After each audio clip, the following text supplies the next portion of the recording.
Assalamualaikum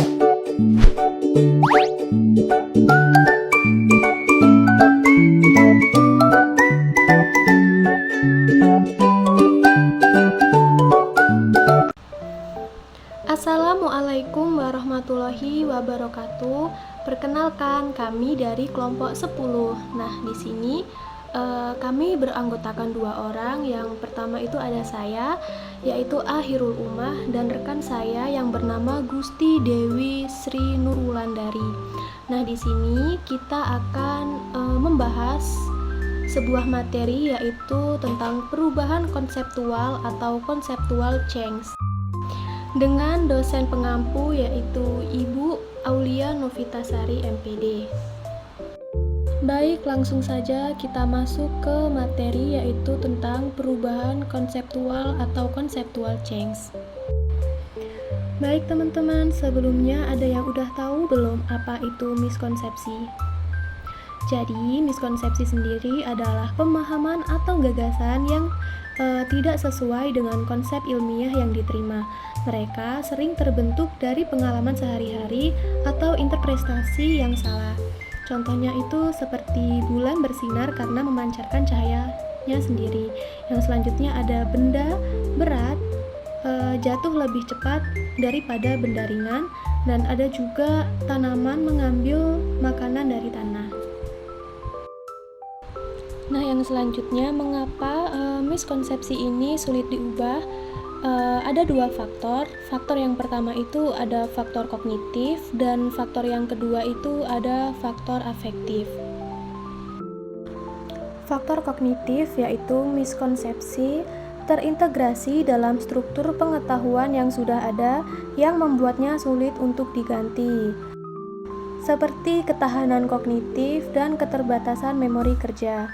Yang selanjutnya itu ada faktor afektif, yaitu keyakinan pribadi dan emosi dapat memperkuat miskonsepsi, bahkan di hadapan bukti yang bertentangan, seperti kenyamanan dengan ide lama dan keengganan untuk menerima ide baru. Baik, yang selanjutnya itu ada teori perubahan konseptual. Nah, terdapat 3 teori. Yang pertama itu ada teori Posner, yaitu mengunculkan 4 kondisi untuk perubahan konseptual, seperti ketidakpuasan, kesalahpahaman, masuk akal, dan kebermanfaatan.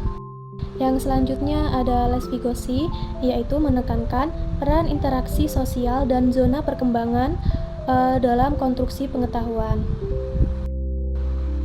Yang selanjutnya itu ada Jean Piaget, yaitu teori asimilasi dan akomodasi, di mana individu ini dapat menyesuaikan skema mental mereka. Nah, yang selanjutnya ini ada strategi dalam mengatasi miskonsepsi. Terdapat 4 strategi antara lain. Yang pertama itu ada identifikasi miskonsepsi. Jadi digunakan alat seperti tes diagnosis, peta konsep, atau diskusi untuk menemukan miskonsepsi awal peserta didik. Baik, yang kedua ini ada ciptakan konflik kognitif, yaitu sajikan bukti atau fenomena yang secara eksplisit bertentangan dengan miskonsepsi peserta didik.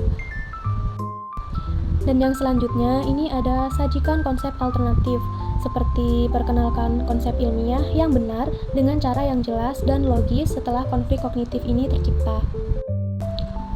Konflik kognitif adalah strategi pengejaran yang efektif untuk mengatasi miskonsepsi peserta didik dengan menyajikan informasi baru yang bertentangan langsung dengan pengetahuan atau keyakinan mereka yang sudah ada. Nah, di sini terdapat beberapa cara.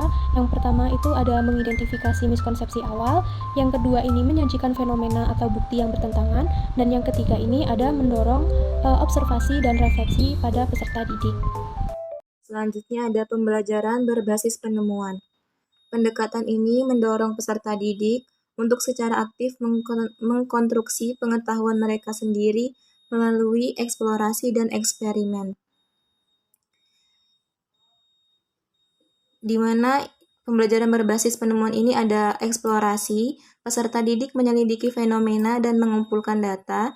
Selanjutnya penemuan, di mana mereka menemukan pola dan hubungan dan membentuk hipotesis. Selanjutnya ada formulasi konsep, yaitu mereka mengembangkan pemahaman konsep ilmiah yang akurat, dan yang terakhir ada aplikasi, di mana peserta didik menerapkan konsep baru untuk memecahkan masalah atau menjelaskan fenomena lain. Selanjutnya ada penyesuaian konsep, asimilasi, dan akomodasi. Yang pertama ada skema awal, struktur kognitif yang ada. Yang selanjutnya akomodasi, di mana mengubah atau memodifikasi skema yang ada untuk mengakomodasi informasi baru. Selanjutnya ada pengalaman baru, informasi atau fenomena baru, dan yang terakhir ada asimilasi, mengintegrasikan informasi baru ke dalam skema yang baru. Asimilasi dan akomodasi adalah proses kunci dalam perubahan konseptual, di mana peserta didik membangun pemahaman baru. Peran guru dalam fasilitas perubahan konseptual, yaitu sebagai fasilitator, di mana guru mendukung eksplorasi dan penemuan peserta didik. Selanjutnya sebagai penyedia konflik kognitif, guru menghadirkan situasi yang menantang miskonsepsi. Sebagai pemandu, yaitu guru membimbing peserta didik menuju pemahaman yang akurat. Yang selanjutnya sebagai pendengar aktif, guru memahami pemikiran dan penalaran peserta didik. Dan yang terakhir sebagai pemberi umpan balik, guru memberikan umpan balik konstruktif untuk perbaikan. Studi kasus penerapan strategi dalam mata pelajaran. Ada pelajaran sains, eksperimen langsung untuk membuktikan bahwa udara memiliki massa, mengatasi miskonsepsi seperti udara tidak berbobot. Ada pelajaran geografi yang menggunakan model bumi dan senter untuk menjelaskan musim, menghilangkan miskonsepsi tentang jarak bumi dan matahari. Dan yang terakhir itu ada pelajaran matematika, di mana aktivitas manipulatif untuk menunjukkan bahwa perkalian tidak selalu menghasilkan angka yang lebih besar. Misalnya perkalian dengan pecahan. Sekian materi yang dapat kami sampaikan dari kelompok 10. Jika ada kesalahan, kami mohon maaf. Terima kasih. Wassalamualaikum warahmatullahi wabarakatuh.